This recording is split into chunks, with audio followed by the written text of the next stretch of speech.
Salut à tous, c'est Goku la chaise et donc aujourd'hui on se retrouve pour un gameplay avec le T28 prototype. Donc comme je vous avais parlé du T28 la dernière fois, maintenant je vous parle et je fais aussi un replay sur le T28 prototype qui est exactement la même chose, sauf que il a une tourelle en fait.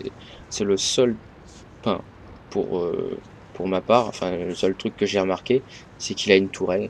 Après, si on essaye de les distinguer sur le papier, il y a peut-être, je sais pas, peut-être qu'il pèse un petit peu plus lourd, c'est possible, puisqu'il a une tourelle en plus. Il a peut-être une vitesse de rotation de caisse, je sais pas, peut-être un tout petit peu plus lente ou un truc comme ça. A aussi un truc, qu'on qu'on remarque peut-être pas, il a une tourelle, mais qui tourne pas à 360°. Elle doit faire peut-être, je sais pas, du 280, je dirais peut-être un truc comme ça. Parce que je sais pas si vous voyez la, le carré où on voit le statut du char, on voit mon nom, on voit les points de vie du char, et on voit des espèces de petites lignes qui sont sur le côté du char, et c'est la limite en fait de la rotation de la tourelle. Vous voyez aussi le mode, c'est un membre de mon clan d'ailleurs qui m'a fait partager ce mode. C'est assez pratique, ça nous permet de voir le temps de rechargement approximatif des chars. Donc, alors ça se peut que des fois vous voyez qu'il va recharger en 5 secondes, mais qu'il a l'air de recharger un peu plus lentement. C'est parce que si par exemple il a son équipage à 100%, fouloir et compagnie, frère d'armes, ventilation, euh, ça monte jusqu'à là. Mais sinon, ça peut être un petit peu plus lent, quoi. Donc c'est à peu près approximatif et ça nous dit aussi le canon qu'il a. Par exemple, ça peut nous faire une différence entre un KV1 qui a un l'obusier ou un KV1 qui ne l'a pas, ou un KV2 qui a l'obusier ou qui ne l'a pas, et ainsi de suite. Ça nous permet aussi de voir un petit peu près les, les canons qui sont équipés. Donc le LCMX, vous voyez, il recharge en 10 secondes 4, mais c'est possible qu'il recharge en quoi, 1 seconde 5, 1 seconde 10, un truc comme ça. Enfin 11 secondes, hein, pas 1 seconde, parce que là ça serait vraiment trop cheaté. Donc parler du char, je pense qu'il n'y a plus rien, il n'y a plus trop rien à dire, hein. Donc on va essayer de parler un petit peu de la partie. Donc en général, je me mets avec un chasseur de char en premier temps, je me mets à côté de la base pour sniper la colonne du milieu qui va jusqu'à l'abbaye, pour essayer de les sniper en pleine montée à l'abbaye. J'ai vu qu'il n'y avait pas grand monde, donc je me suis dit, bon je vais pas rester là à rien faire, donc je vais avancer un peu. Donc ça, le problème avec un T28 prototype, c'est quand on se décide, justement, vous voyez, je suis obligé d'accélérer, parce que quand on décide de bouger avec un char comme ça nous prend très longtemps.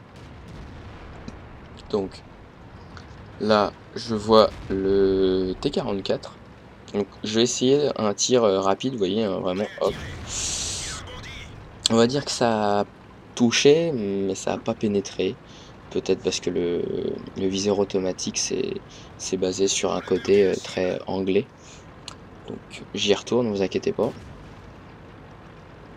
Il va en prendre une petite praline, donc là je tente, allez hop, un petit coup, ouais, donc là ça passe.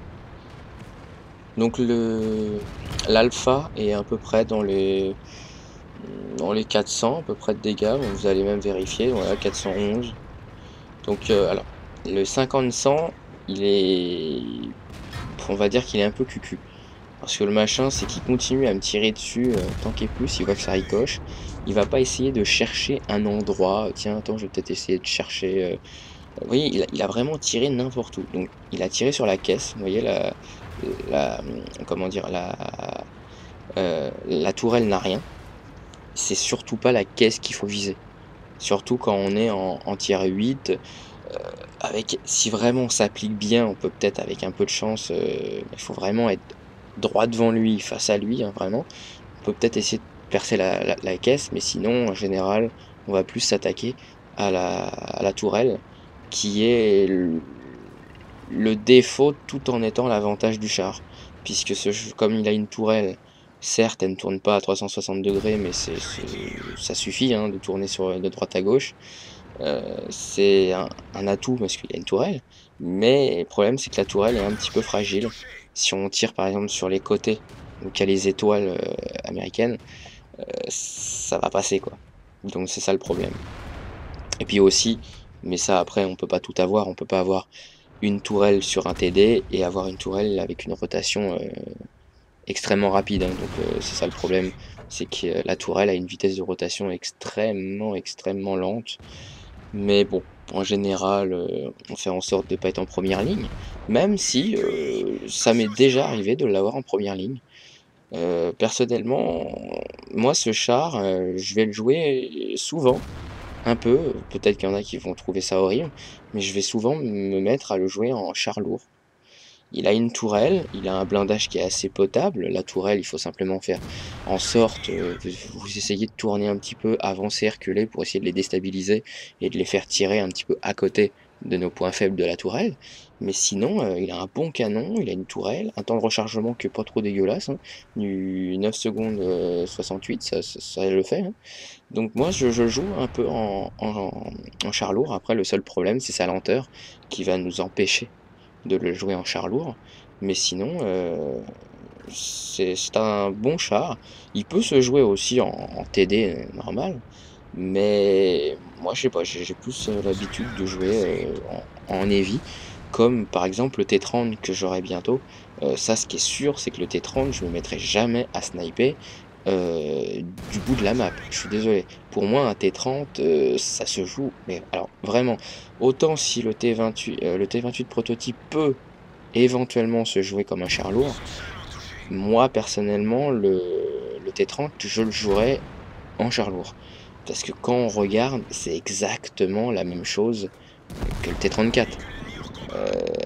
On peut aussi un petit peu le comparer au T29, mais le canon, la pénétration n'est pas ça.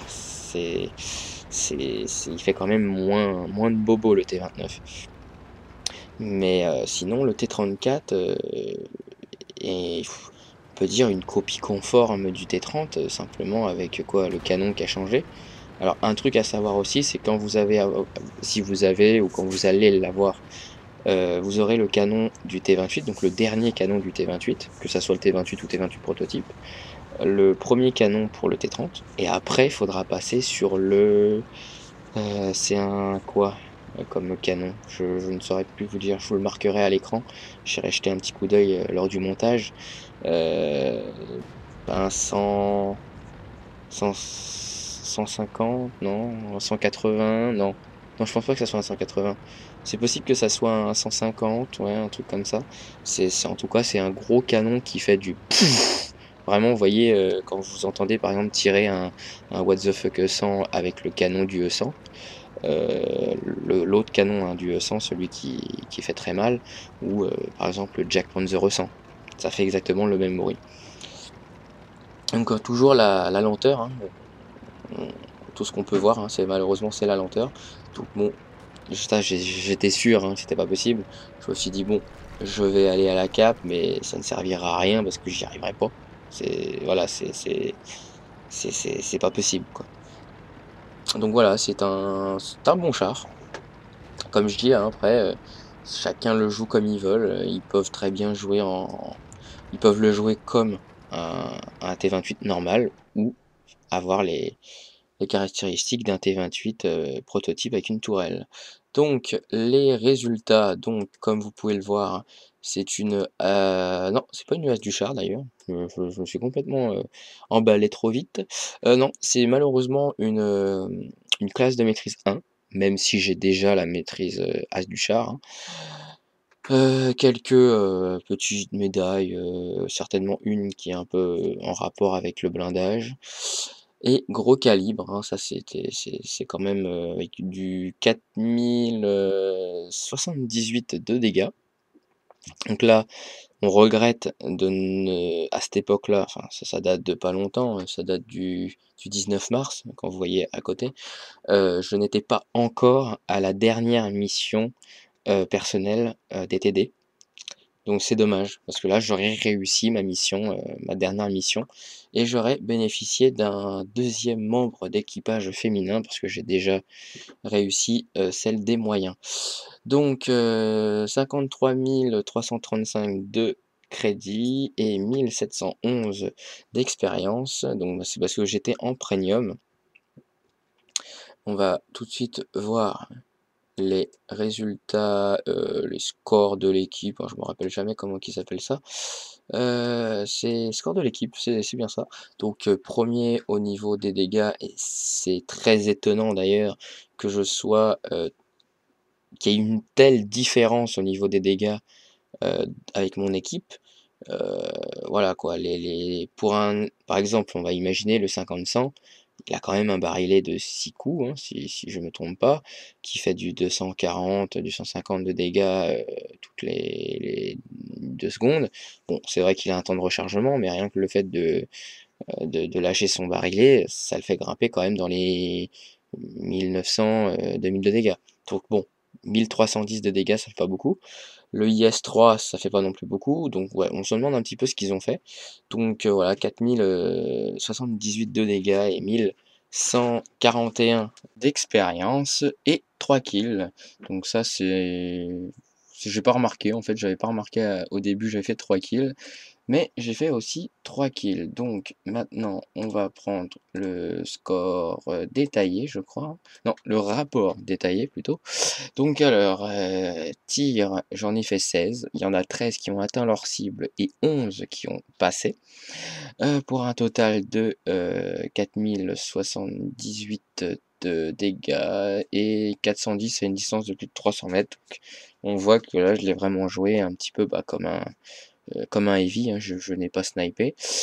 Tir reçu 7, pénétration 1 et 6 plutôt, qui n'ont pas pénétré. Donc bon après, bon, on va dire que je suis pas vraiment tombé dans une situation où il y avait des chars qui allaient plus s'attaquer à ma tourelle. Le 50-100, on sait pas trop ce qui lui a pris de tirer comme ça à l'arrache, il a même pas pris le temps de viser. Heu, mais sinon, on peut dire que, le blindage en général est assez potable, et j'ai bloqué un total de 1920 de dégâts. Véhicule ennemi endommagé et détruit 5-3 et dégâts infligés grâce à votre aide de 340, hein, donc ça, c'est vraiment pas le c'est vraiment un truc qui n'est pas mais qui est même pas du tout important pour ce char puisque ce n'est pas un scout. Même si c'est un truc qui est un petit peu hors sujet, mais avec le VK4502B, donc le tiers 9 avant le MOS, lui on a tendance à avoir des dégâts par détection extrêmement hautes. Pas simplement parce qu'on a une bonne radio, mais tout simplement parce qu'on va tous se prendre les tirs dans la gueule et comme ça va pas percer. Et les autres qui sont à côté de nous vont s'attaquer sans arrêt à eux. Et ça nous fait des dégâts de spot quoi. Donc voilà, ça c'était vraiment la petite parenthèse hors sujet. Donc j'espère que ce gameplay vous aura plu et on se retrouve dans pas longtemps puisque j'ai 2 gameplays que j'ai fait sur la version test du AMX30B. Voilà. Salut, salut!